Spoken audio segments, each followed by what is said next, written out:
As expected, Nick Pivetta, Walker Buehler. Pivetta undefeated at home, a 1.99 ERA. Buehler, the second worst ERA in baseball the last 11 games. All Red Sox. I mean, all Red Sox. Non-competitive 10-2. Boston takes game one. And then Mike Schild was very testy and feisty post-game when asked about Fernando Tatis Jr.'s struggles. And they are struggles right now for Fernando Tatis Jr. No, they're not. We're going to be with you for the next hour. Please make your way in and subscribe to this channel. Year-round content, as you know, for Padres fans. And the Padres, who had played well, dropped the opener convincingly, 10-2. Subscribe. Smash the like button for us. Follow us on X, at John Schaefer, at Jim Russell SD. We'll get to all of your super chats here tonight. We appreciate the first one that's rolled in from Matthew Keene. If you want to become a member, I mean, I hate to bury the lead following a 10-2 loss, but listen, we get 16 members tonight. You're getting this. Bro Hearn. Okay. We get 16 new members tonight. We're getting this as a new emoji for those that are members of the channel. Click the join button down below. You can gift them down below as well. Not sure we're going to get that after tonight's ass whooping, but we can try. Yeah, we can try. We appreciate those that have become members. I mean, I think you start at the end and work backwards. Fernando Tatis Jr. was getting booed at home, not by the entirety of the crowd, but there were boos in the stadium. He goes 0 for 5, this off and off day, when he went 0 for 6 the last time we saw him. We can go through the numbers here recently. They've been awful. You extend it out further, they're not as bad. Mike Schild asked by Marty Caswell postgame, would you consider moving him down the lineup? You would have thought she asked him if he wants to, get rid of puppies on planet Earth. He was just completely flabbergasted by the question.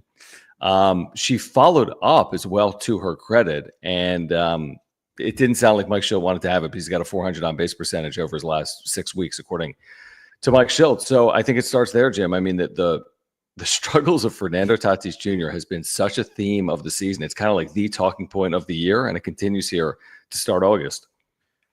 I've always said, and I'll say it again, it's really a good thing that Mike Schild is a good manager. I don't think he could manage a bad team. Like, if his teams don't do well in a regular season and they have bad years, I don't think Mike Schild can handle it. I really don't. Because he can't handle simple questions, like the simple question from Marty tonight.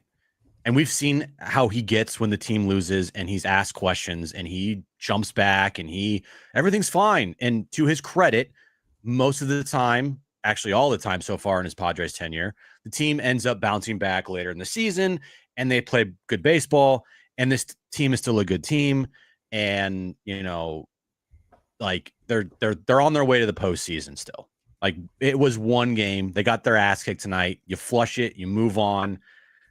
You didn't want to see this game play out the way it did. You didn't want to see Pivetta pitch the way he pitched. You didn't want to see the offense go completely stagnant against a guy that has a 5.5 ERA in Walker Buehler. But you move on, and you have to really buckle down here because this is the start of a really tough stretch. Okay. But back to the Tatis situation, like, the fairest of fair questions that somebody ever could get asked about Fernando Tatis Jr. or any player, and Mike Schild just can't answer those questions honestly, ever. Like, he can't just say, yeah, you know what? He's going through a little bit right now, but we have faith in him that he's going to bounce out of this. And, he has a good track record over his career, and it's Fernando Tatis Jr. But yeah, I mean, there's no doubt. You see it. I see it. He's struggling a little bit, but we believe in him. Like, he can't even say that. He has to jump to what are you talking about? What are you talking about? Everything's fine. He's been playing great. Like, no, Mike, he's not been playing great. Everybody sees it. And we know you see it too. Stop with the act. Like, it's a tired act, dude. We get it.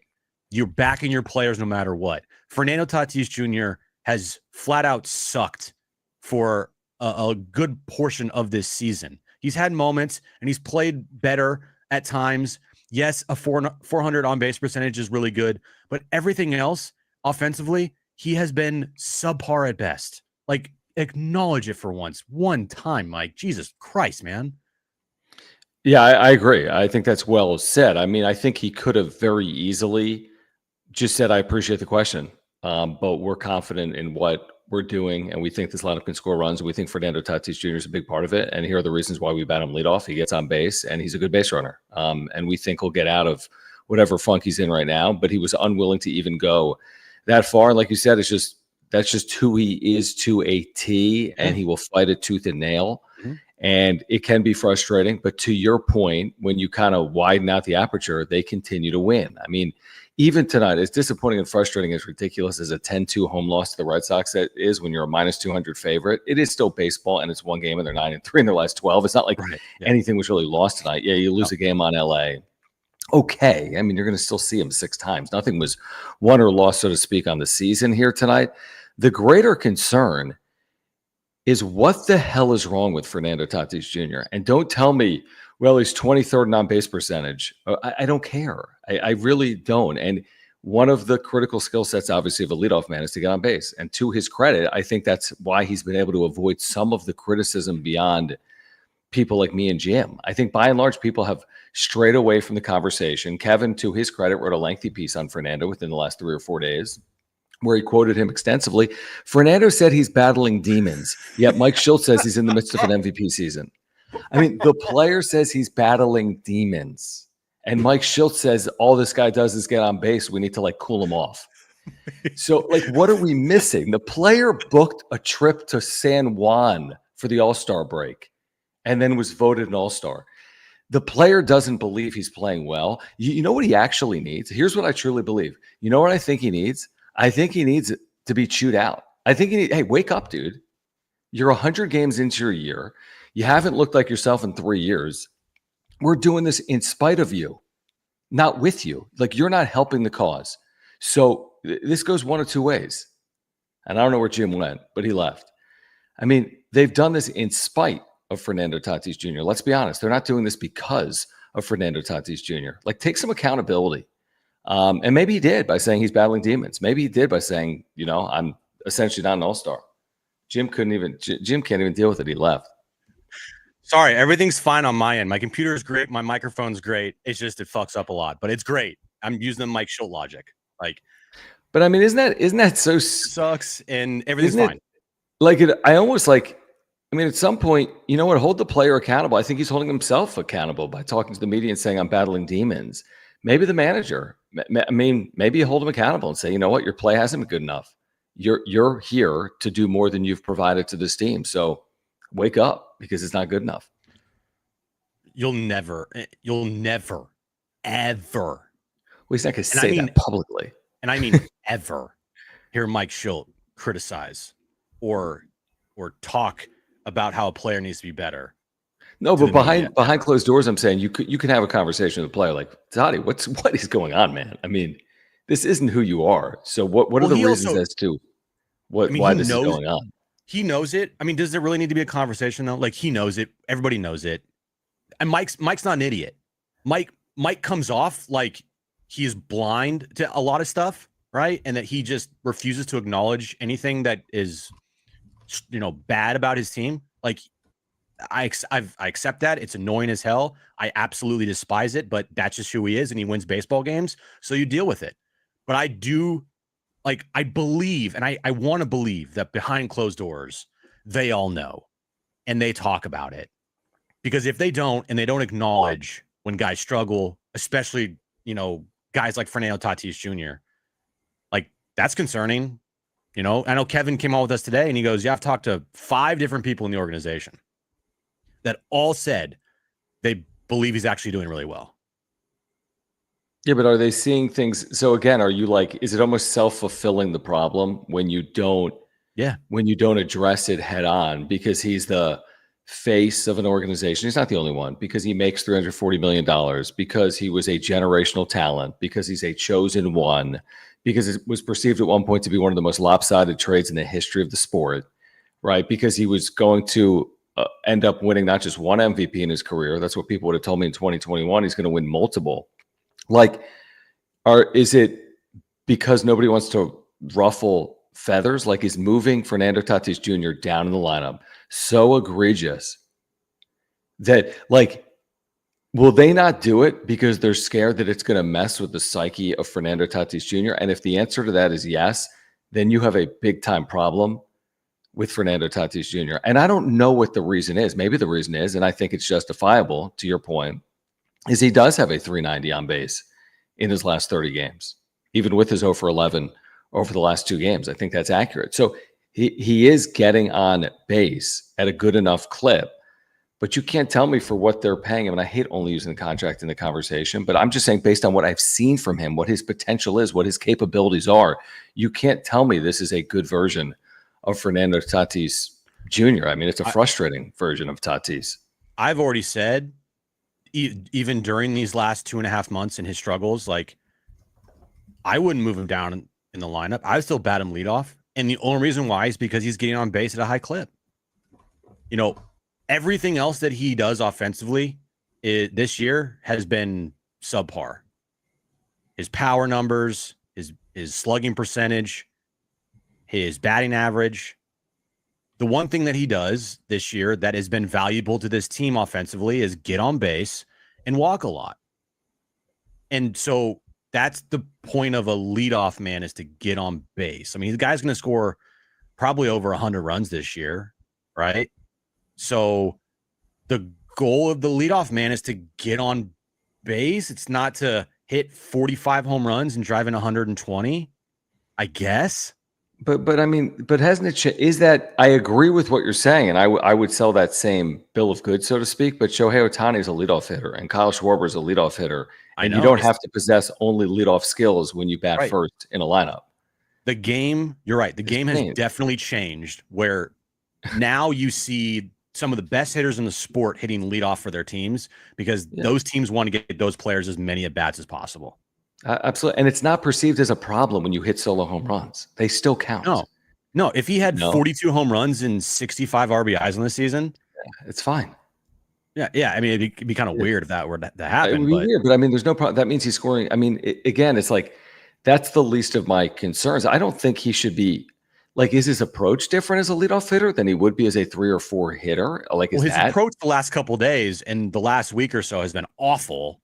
But I just mean in general, like, have they refined his approach to be more, like, again, his chase rate has dropped significantly, which is, again, a good quality of a leadoff hitter, but obviously his barrel percentage and hard hit percentage and ability to hit balls in the air, for example, all of that has dropped precipitously. So why? Is it because he's batting leadoff? And if the answer is yes, then move him out of the leadoff spot. I think it's bringing a horse to water, the horse isn't drinking the water analogy. Because there's only so much you can do as a hitting coach with adjustments and film and approach, right? And I think overall, Victor Rodriguez, if anybody's blaming Victor Rodriguez for this, like, I'm sorry, like, learn some baseball here, because the team last year was amazing and everyone praised Victor Rodriguez. And this year, there's been times where everyone wants to fire Victor Rodriguez. It's like, stop, slow down. Victor Rodriguez is not the one causing Fernando Tatis Jr. to lose his power. I mean, they've been good on all. The team has performed well on offense since the All-Star break. Again, today is withstanding, obviously, but it's not like they've played poorly on the whole offensively. I'm certainly not, and I agree with you. I'm not putting it on Victor Rodriguez. And when it boils down to any one player, you have to hold the player the one most accountable. Like, when you get to superstar status, like the Manny Machados and the Fernando Tatis Jr.'s, you can't put that on a hitting coach. You have to, of course, put that on an individual player. How could it be Victor Rodriguez's fault that Manny Machado is having the second best season of his career and Fernando Tatis Jr. is having the worst season of his career? Why would that be Victor Rodriguez's fault that Manny's been really good, but Tatis has been really bad? Doesn't make sense. Doesn't make sense. I think the thing with Fernando Tatis Jr. almost has to be kind of like what Xander has done this year, and we talked to Kevin about this today, and we've seen it from Xander. When he gets asked questions about his last 2 months, he's like, I don't want to talk. Like, he's like, I don't want to talk about it. And today Kevin said that, he's talked to people, he's talked to Xander, and one of the big things that Xander has changed with his approach has been, I'm just going to go out and play baseball. And I think that Fernando like you know he wears his emotions on his sleeve, and I feel like he's defeated before he even gets to the plate. There was a couple times in this game where there was a close up of Toddy, and he was like deep breaths. He was like, like, you know, when you go deep breath, you're thinking. Yep. And I mean, how can you not be? You know? yeah, and I just think that it's like, keep it simple, stupid. And maybe he is, and it's still not working. I don't know, but like, he's a guy that has it in him. I just I don't know, man. I don't know. It's a frustrating thing to watch. It can't be figured out. And I said it today. I said, if he doesn't turn it around, the most frustrating part is we have to continue to talk about the same narrative because we can't solve it. We don't have the answer because he doesn't have the answer. I can say it's mental. I can say it's physical. I can say it's steroids. I can say it's shoulder. I can say it's wrist. I can say it's how he's being pitched. But unfortunately, nobody's going to know the true reason as to why. The only way the story changes is by him changing and looking like the player that he's capable of. I want the resurgence story. I want the turnaround. He's too good of a player not to turn around a season. There's way too many opportunities to turn around this damn season. Go turn around your damn season. I mean, this was the opposite of the Jim guarantee, where you said he's going to have a monster game against Walker Buehler and Homer, and he goes 0 for 5 and Buehler shoves. So he's got to be better. Let me get to some of the supers. Matthew, appreciate you, man, with the first super of the night. He's also gifted 11 memberships, I think, tonight. So let's keep those memberships coming. Click that join button down below. He says the game sucked. The John and Jim banter on X was fun. You promised, Jim. Promised. And then again, thank you, Matthew, for becoming a member. And thank you for gifting 10 memberships to those in the chat right now. If you want to become a member, click join down below. If we get more members tonight, you'll get this Bro Hearn emoji. Dude, Matthew, bro. But beyond that, where is it? Oh, my goodness. Beyond that, gifting 10 memberships, just finished prostate cancer treatments yesterday. It's a celebration. So let's get some clap emojis in the chat for Matthew, because there are things way more important than Fernando Tatis Jr. struggles and the Padres losing one random game to the Red Sox. So Matthew, we're thinking about you, and that's incredible news. And hopefully you're able to stay healthy. And thank you for your longtime support of this channel as well. That's amazing. Glad to hear that. Really appreciate your support of the channel. You've been here since damn near the beginning. We obviously appreciate you, and we're glad that you know, you just finished what you went through. And yeah, celebration, man. Congratulations. No doubt. No doubt. A couple of other supers that have rolled in here, and we'll get to all of them. Please subscribe if you're new to this channel. And thank you for the super chats. Click the $ below the chat box. Thank you for the memberships as well. If you want those custom emojis, and again, if we get more members tonight, you'll get that brand new emoji as well. And here, you know, on cue, and it's not to make an example of Pods 858, because we appreciate your support of the channel, but it says, how much is Rodriguez to blame? And I mean, I get the line of questioning, but I don't think it applies when I see some players having good years and I see some players having bad years. Like, I don't put that on a hitting coach. They had a very good offensive season last year. He received credit. Now all of a sudden he's become a worse hitting coach because their offense is not as good. Right. I just think there's way more factors at play than who the hitting coach is right now. 100%. I just think when you look at the players that are struggling and have struggled, I mean, don't get me wrong, the hitting coach helps for sure. He can help out and he can give adjustments. And you know how many hours and hours and hours of film they probably have all watched together? Yeah. And how much time they've talked about adjustments and how much time they've, you know, dedicated to turning these guys' season around. It's like he was saying all these things last year and they had a great offensive season as a team. And all of a sudden this year he's saying the same things and it's not working, but he's an awful hitting coach. I don't put a lot of blame on him, to be honest with you. I rarely do I ever, when a guy is struggling, especially like Fernando Tatis Jr. is, do I first think about the hitting coach. It's like the last thing on my mind. Like if I had 5 reasons why a guy's struggling, 4 of them are their player, and then maybe the 5th one is the hitting coach. I mean, just use Toddy as an example. How many hitting coaches has he had?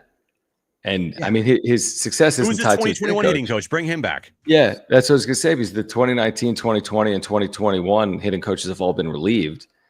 And the hitting coaches even changed since 2023 for the Padres. So he's had a handful of hitting coaches. This level of performance, when you get to the major leagues and you are this caliber of player, of course the hitting coaches matter.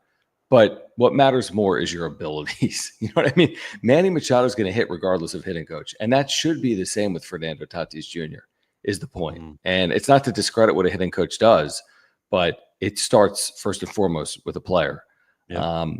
So I think most people would agree with that. And this team's in good position, and this team's offense has improved. Yeah, and for nothing 100%. like it's So I mean, the Fernando conversation is kind of separate from the larger conversation. Although I do think it's fair to say, and this whole thing doesn't boil down to Fernando. We'll get into Pivetta. We'll get into this Red Sox offense, Walker Buehler, who's dominated the Padres in his career in the regular season.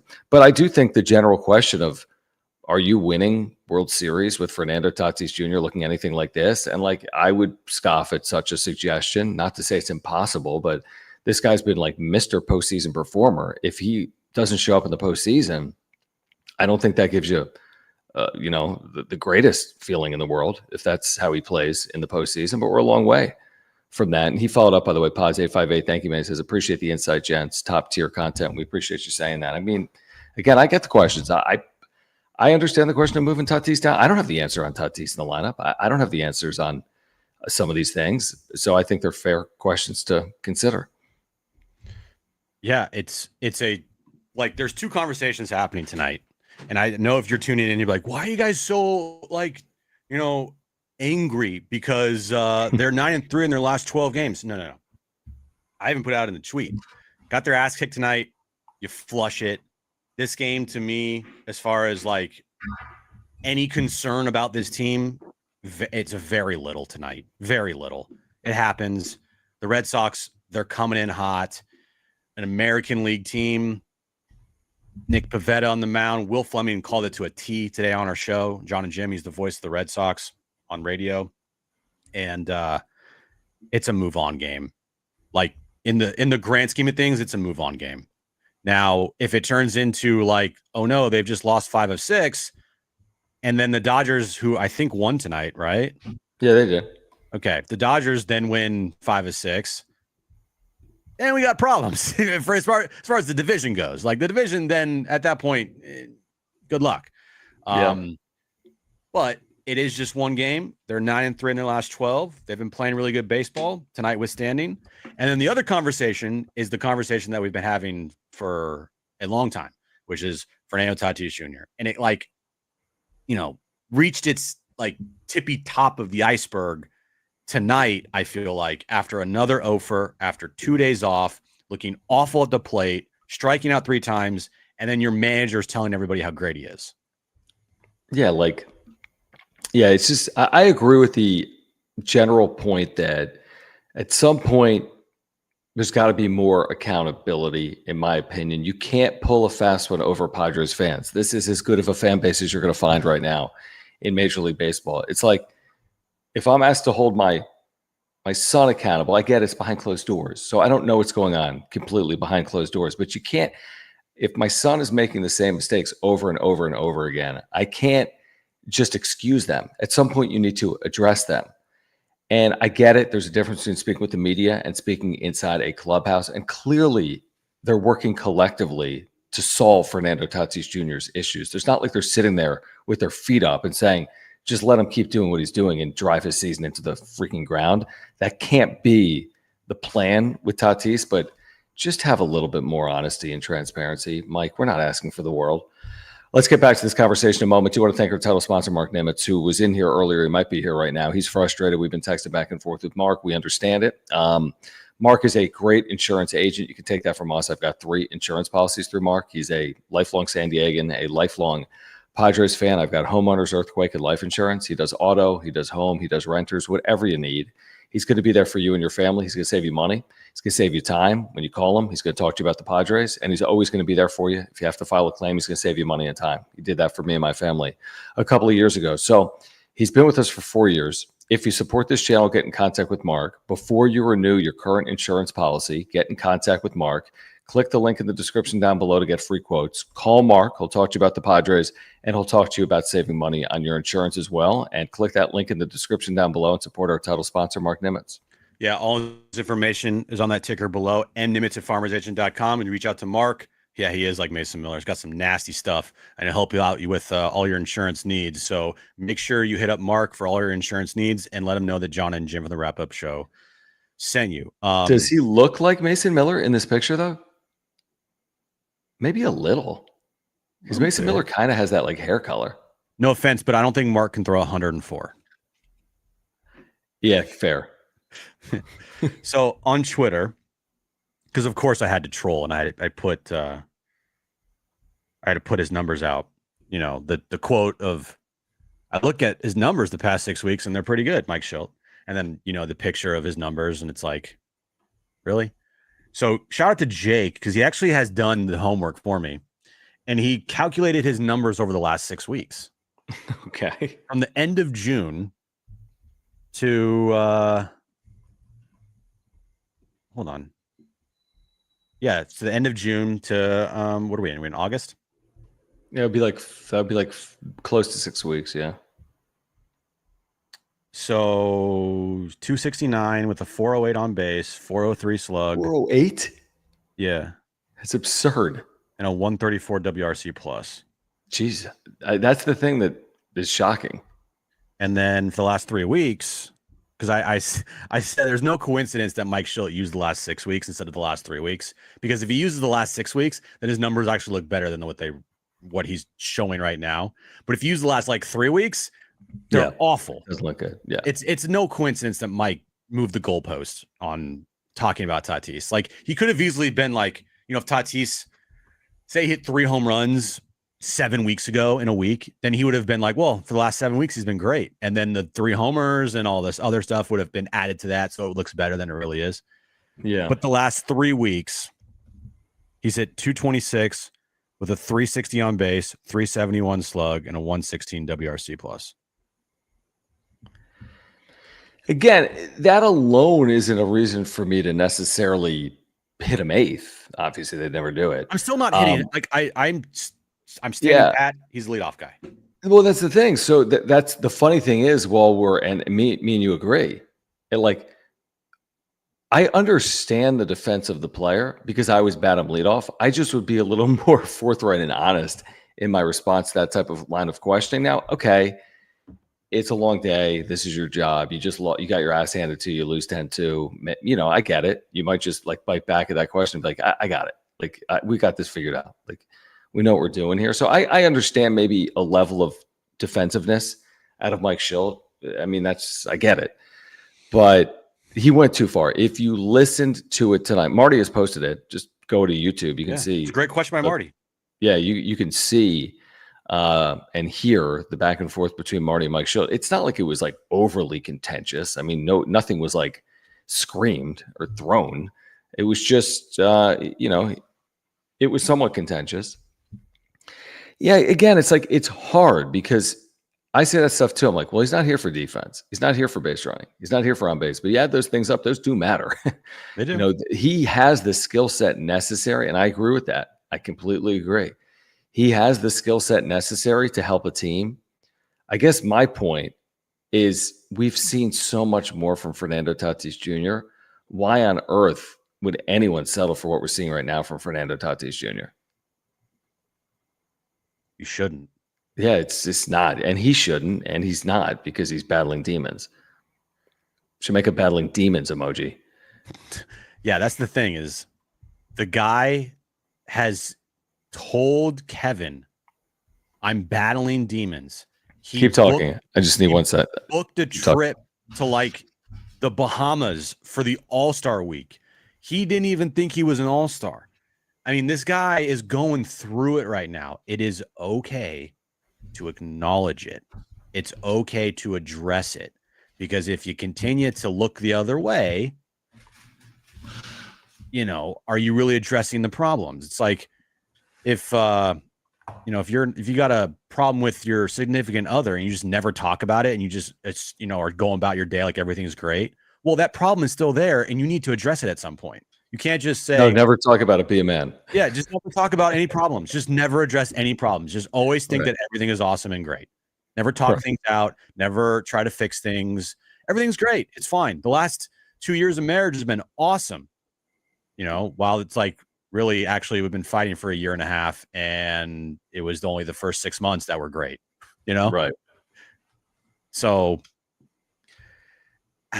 again, I said earlier in the show, like, I want to believe, and I would be shocked. I want to believe, behind closed doors, they know that this guy is struggling. Like, they know, and they are talking about it, and they're not turning a blind eye, and they are trying to figure out how to fix him. To the media is one thing, right? To the fan base is one thing. It's annoying to hear, but whatever. And more importantly, I want to believe that behind closed doors, they know. And they're not just using what Mike Schilt says post-game and applying it to, their everyday routines of like, he's fine. Everything's okay. You're doing really great. Yeah, no, 100%. I mean, listen, I hope there's a day. I mean, we've been doing this show for 6 years.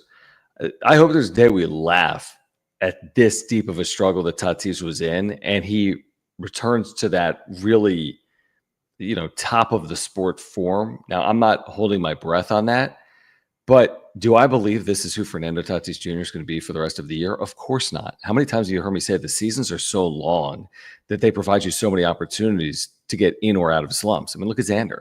He was lost, and now he's been found, by and large, right? He was lost when he got to Dodger Stadium, and he's put together 2 good months. Like, Fernando's got time. He's got both time this year and in his career.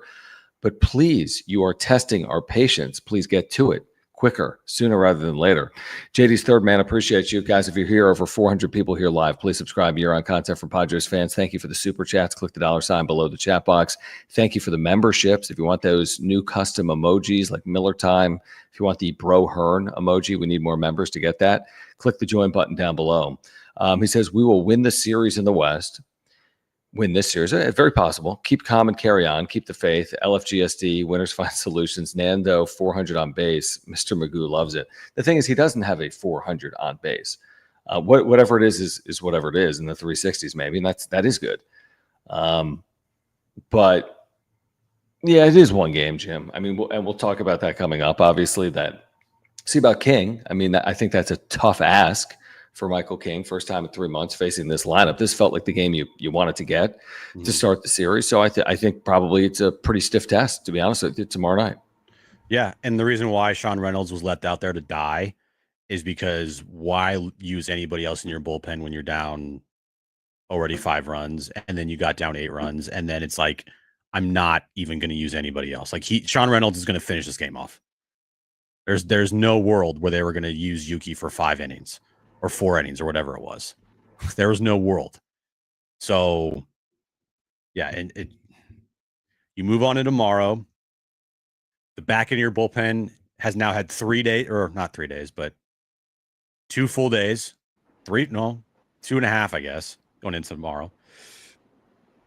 And, if Michael King gives you 4 innings of 75 pitches, then you got a full bullpen to go to, hopefully, if you have the lead. And if you're close, my guess is Schilt will try to go for it, which he did the other night. If they're within 1 or 2 runs, I think Schilt will go for it, and the Fab Five, the 5 guys, whatever you want to call them, they'll get their opportunity to come in this game and hopefully, keep a deficit where it's at, and if they have the lead, then obviously hopefully close it out there. But at least you have that going for you tomorrow if King is only going to give you 75 pitches. That's a very good point. It really is. We're going to get back to this conversation in a moment. I do want to remind you about one of our brand new partners on the wrap-up show. One of the coolest companies we've ever worked with in Lucky Box. And again, when I received this out of their mystery box vending machine, you can only imagine my surprise. Now, unfortunately, the last 3 weeks haven't gone so well. Literally, this signed Fernando Tatis Jr. card that fell out of this Lucky Box vending machine may have change the fortunes of Fernando Tatis Jr.'s career. May have ruined the season for him. In this moment, he was going, and from this moment on, I mean, think about it, Jim. We were in Vegas 3 weeks ago. It's been utterly awful for the last 3 weeks, but Lucky Box is such a cool company. You're going to find these vending machines throughout Las Vegas. They're actually in other cities as well. You can click the link in the description down below to see where they're located. They're hoping to add a Lucky Box vending machine to San Diego this fall. And with our promo code of Padres, all lowercase, you find one of these machines and you can play for a sport card, a trading card, a Pokemon card, a jersey, a sports jersey. Signed jersey. Use promo code Padres, signed jersey, thank you. An autograph card, a 10 graded Pokemon card. This is an autograph 10 Fernando Tatis Jr. signed card. If you use the promo code Padres, Padres. You screwed that up the other day. What is it? Padres. It's not that easy, right? It's not, for some reason. I keep wanting to say Padres, probably. Yeah, exactly. So take it. Yeah.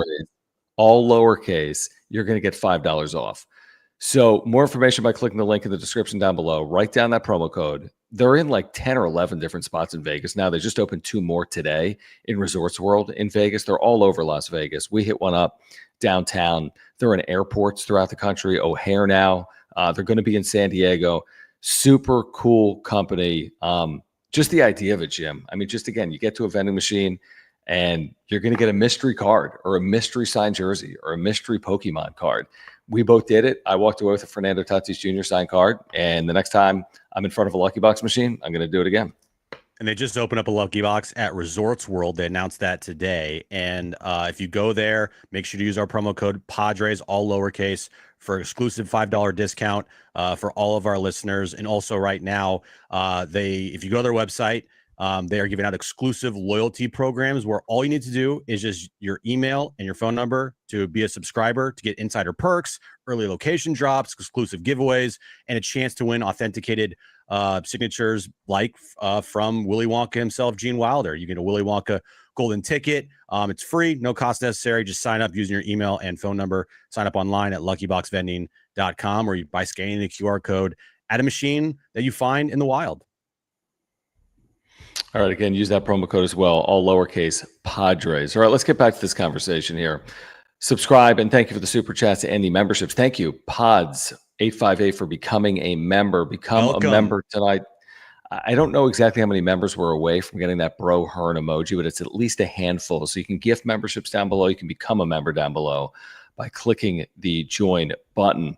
Every so often, YT, thank you, man. He says, game hurts with Nicky P, the stopper, going today and losing. Got gassed after a missed check swing strike 3 against Duran and then crumbled. I mean, it hadn't happened at home basically all year, right? And the adrenaline of your former team, and it is a good lineup.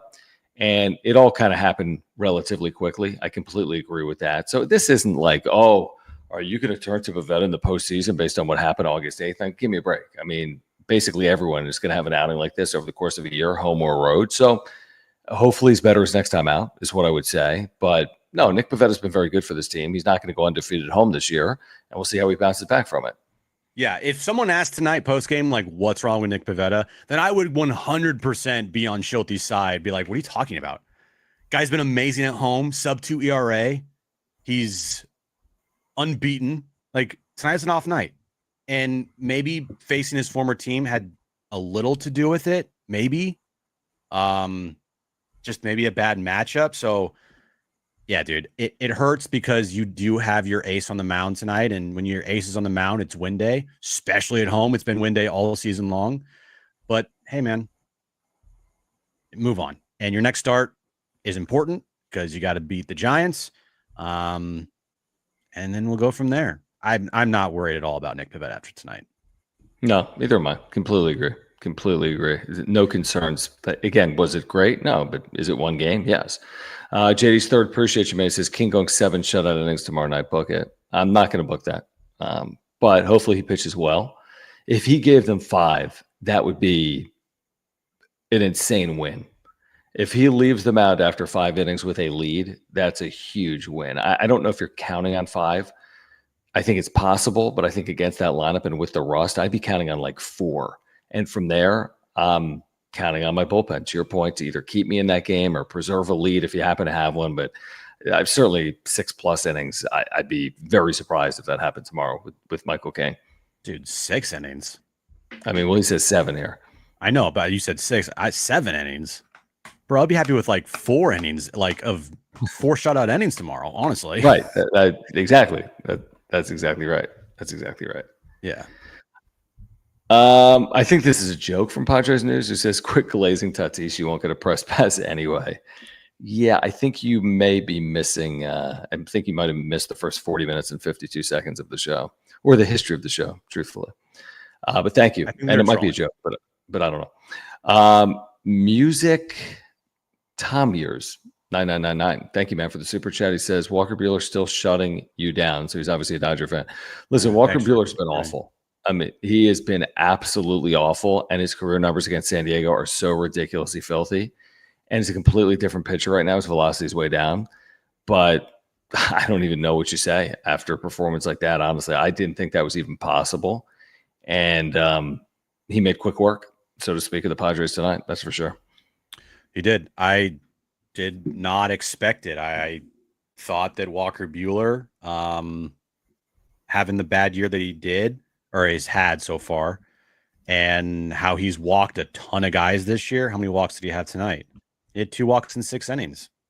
Like, it's not good enough. I mean, listen to this, Sean. His whip this year is 1.56. That's awful. Yes. I mean, he had a 7.13 in his last 11 starts. It doesn't get worse than that. Yeah, he turned back the clock tonight and pitched like, Dodger Walker Buehler. And don't worry, next time the Padres would face him would be in a World Series, which I think everyone would take. I would take that, right? Well, A, to be in the World Series, and B, I would take my chances, honestly, against him. Every so often, YT, thank you, says, love me some Nicky P. Yeah, I mean, how can you not? I mean, Nick Pivetta, I don't know what the ERA jumped to after tonight, but I mean, he's given them a chance to win by and large near every time he has pitched, and he's been like a 3 ERA guy, which is terrific. I mean, he's a career 4.73 ERA guy coming into this year. Even with tonight, it was 5 runs in 6 innings. It's not the worst outing, right? It's not 6 runs in 3 innings. It's 5 runs in 6 innings. He's got 2.94. So, I mean, the body of work speaks for itself. He's 11-4.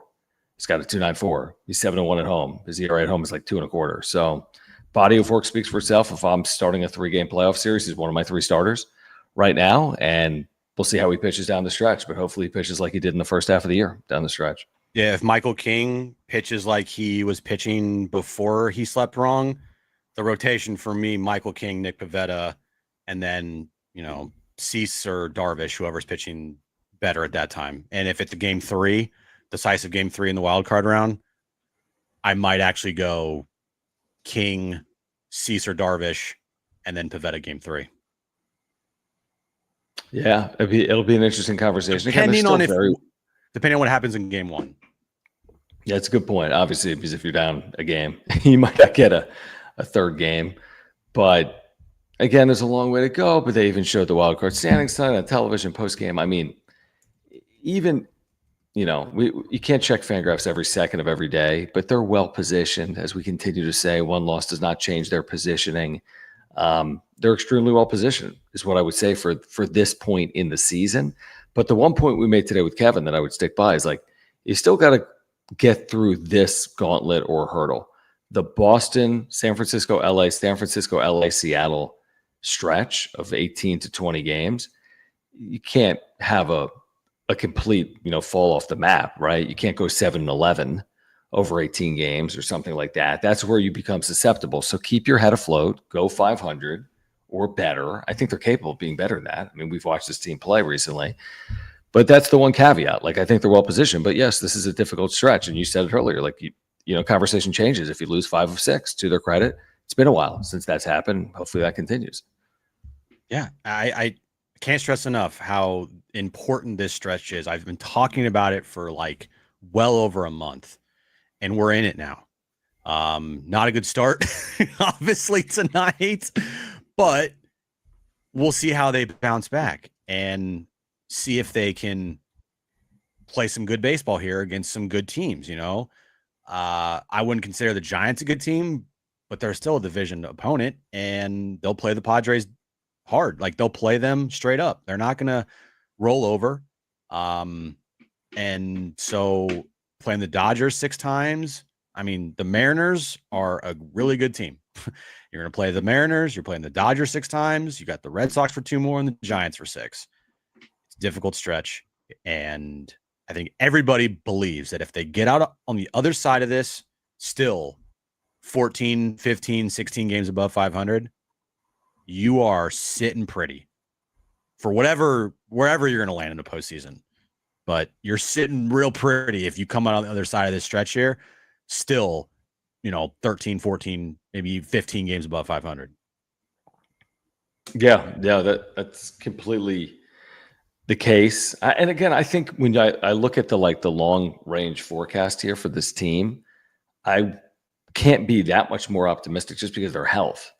Like the one thing that would be problematic is, you don't have Michael King coming back, or, something happens with one of these starting pitchers. I mean, you're getting healthier, right? You've added at the trade deadline. Like you've made the acquisitions necessary. I think they've positioned themselves extremely well. I really do. Nothing changes for me tonight.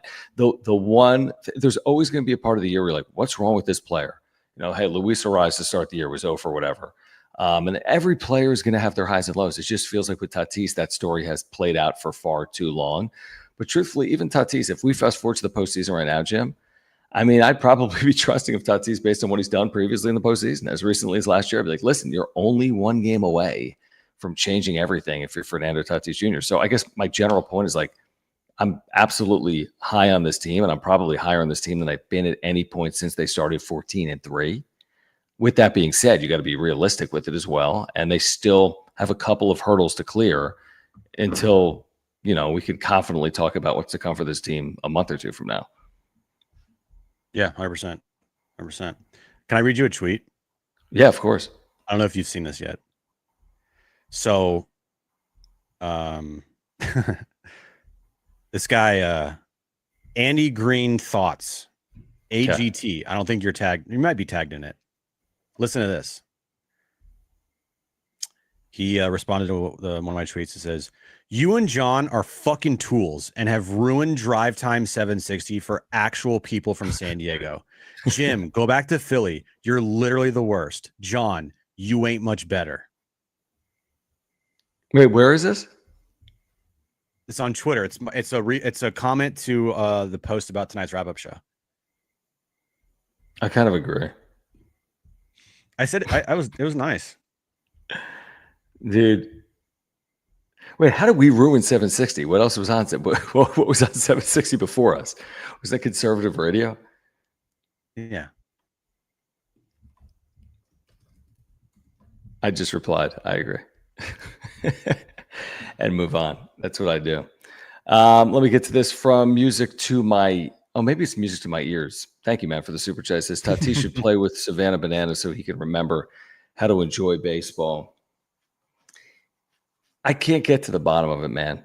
He'll make some spectacular defensive plays, and he'll dance and smile and look happy. And he's one of the first guys out of the dugout when there's a walk-off base hit or a big moment. Like, it's not like this guy's just poo-pooing everything and sitting there in the corner with his arms crossed and it's not what I think. Even back to the other day when he got the off day in Arizona, he was smiling, he was having fun, he was engaged with his team. I don't think it's about not having fun. I think it's about maybe being in his head or just...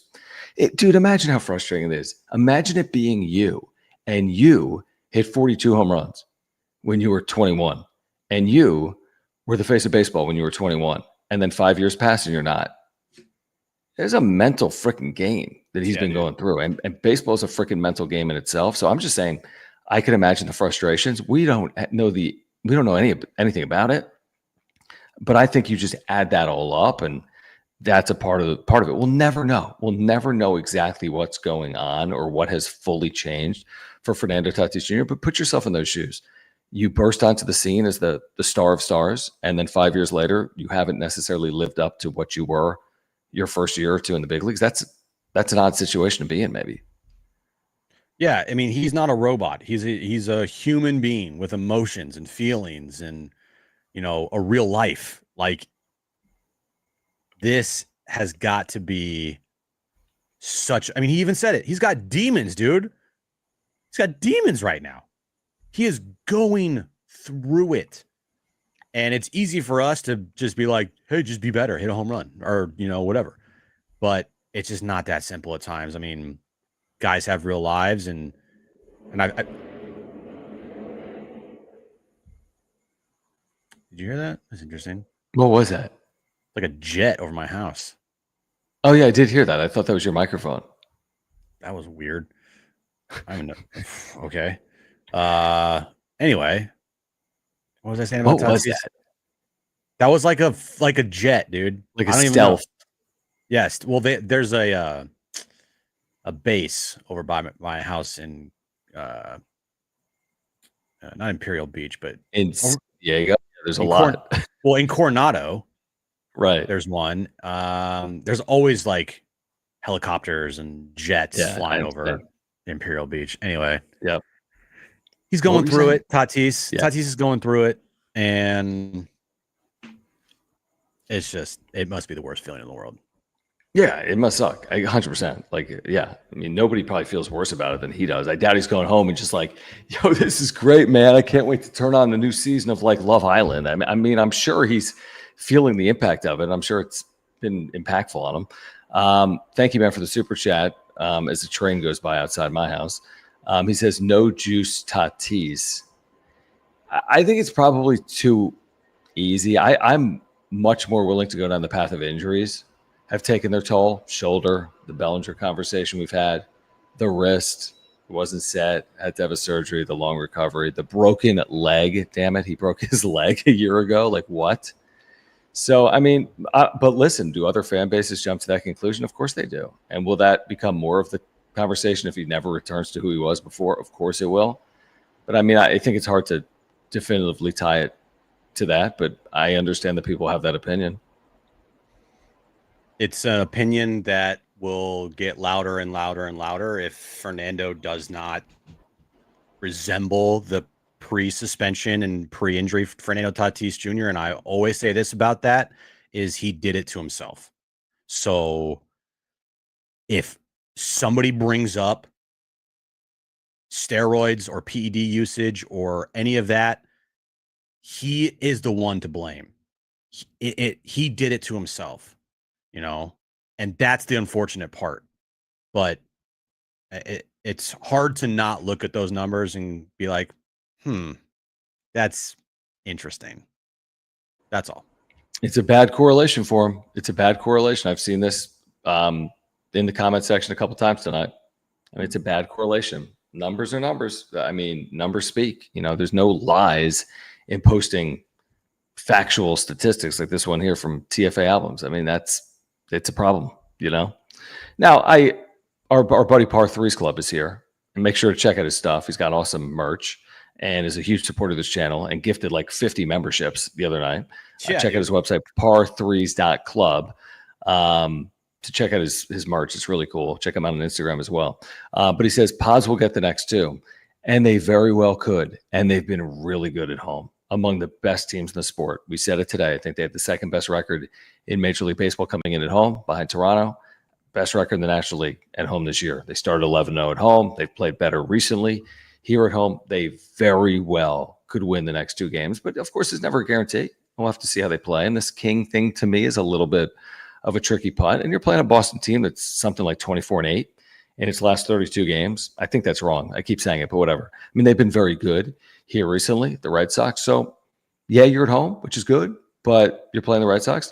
There's no guarantees is the point. And by the way, Jim, if they lost 2 out of 3 here, again, is the sky falling in that scenario? Of course it isn't. But you'd prefer, if you can get the series, we'll see if they can. But if they lose 2 out of 3, I don't think the sky is falling. No. Lose 5 of 6, we got a little problem. Yep. Lose 2 of 3, you move on. It sucks, but you got to move on because they're in a sprint. You can't look. You got to move on. Yeah, completely. And thank you on the congratulations on 9,100 subscribers. He says road to 9,200. So appreciate you saying that. We can get back to this conversation momentarily. Again, we do want to remind you about our friends over at SeatGeek. And if you want to take advantage of their offer, we've got a great one for you. You can get out to Petco Park tomorrow for game 2 of this series. And if you use our promo code by clicking the link in the description down below, you're going to get $20 off your tickets of $50 or more with promo code PODSWRAP. You heard me right. $20 off your first purchase of $50 or more with promo code PADSWRAP. Just click the link in the description to download the app, have the code automatically added to your account so you can use it later. And we do want to thank our friends over at SeatGeek. Game 2 tomorrow at Petco, where you can get in the neighborhood of $80. If you wanted a seat in the 300 level, you can get in for $80 with fees. Again, 2 tickets would be $160, but take $20 off with the promo code PODSWRAP. So you'd be in for $140 on a Saturday night. So check out SeatGeek, whether it's Padres tickets or Aztec tickets or concerts or wherever you are. Take advantage of the offer and the promo code. Get $20 off your first order of $50 or more with promo code PADSWRAP. Yeah, the great thing about SeatGeek, it's MLB's official ticket marketplace. So your tickets are instantly fulfilled and you can download them right away after purchase. Is all you got to do is use our promo code PODSWRAP, PADSWRAP, for $20 off your first order at SeatGeek. The funny thing is, it's not that funny. So it's 8-0, game's over, right? I mean, we're like, this game's over. Then it's 8-2, and they're facing the dude, I think from USD. He walked 4 guys. And then there's Tatis at the plate with the bases loaded in an 8-2 game. I have that right? It was 8-2 with the bases loaded and maybe 1 out in the inning. Or was it 2? Did he end the inning? I don't think one out because he struck out, and then there's another. Yeah, it didn't end the inning. So again, are you coming back from 8-0 down? Are you counting on that? Am I saying that Fernando Tatis Jr., if he comes through, he could have hit a grand slam and they could have lost? There's no guarantee you're going to win trailing 8-6, for example, in the 8th inning. And obviously, asking for a grand slam is asking for a lot. But it's crazy. From 8-0, they actually were a base hit away from making things very interesting. Like if Tatis singles there and it's 8-4. And there's 1 out, and now the tying run is in the on-deck circle. So they were a hit away, not even a big hit. They were a hit away right there in that spot in an 8-2 game from having the tying run in the on-deck circle. And then, listen, we've seen him come back from 8 runs. I saw him do it last year with Fernando Tatis Jr. against the Cubs in April. So it felt like it was over. I know that the one thing about the Red Sox is if you can get to the middle of their bullpen, obviously, you're going to give yourself some chances, but you can't fall behind like that. And, of course, the Padres, like you said, they used Matsui and then wherever else they turn from there. What else are they going to do in that spot? They could have used a position player. Right. I mean, they could have used a position, but I don't like that either because I just think it's corny. It's white flag. You can get someone hurt. It's a Dave Roberts move. Exactly. So I think they treated it appropriately considering the circumstance and the fact that they were a hit away from maybe making something of the game, but whatever is what it is. Mm-hmm. JD's third says, please help HBBBV something. Okay. I think we can. Mm-hmm. We can do that. I don't know what he needs help with, but we'd be happy to help with something. What else happened in this game? I mean, is there anything else when I look at this box? Nothing. Yeah. I mean, there's very little. Nothing. It's just very little to the rise. Oh, dude, what's going on, HBB? Like, oh, is this what we're talking about? Okay. Please use my Mickey Mouse voice today. He wants you to do Mickey Mouse voice. Shit. Sure. Oh boy. There you go. Yeah, dude. Is everything okay? Calm down. It's okay, dude. There you go. Okay. Let me just get to hold on, let me find Underdog here. Guys, we do want to remind you as well about our partner and longtime partner here on the wrap-up show, Underdog Fantasy. If you use our promo code PODSWRAP, that's PADSWRAP, you're going to get that 50% deposit match up to $1,000. Plus, you're going to get a free gimme pick. You heard me right. You're going to get that 50% deposit match plus a free gimme pick with Underdog Fantasy. So it's so simple. It's so easy. And here's the thing with Underdog now. You've got NFL preseason action underway. So you can play all the NFL preseason action. That's a little crazy, but you can do it. You can play WNBA. Obviously, you can play Major League Baseball. You can play every single Padres game. It couldn't be simpler or easier. Just simple higher or lower, like Michael King, for example, tomorrow against the Red Sox or Tatis Jr. You okay? Consecutive games. What's that? Your internet's just bugging out. Is it, dude? Yeah. I don't know. I pay a lot of money for my internet, by the way. I do too.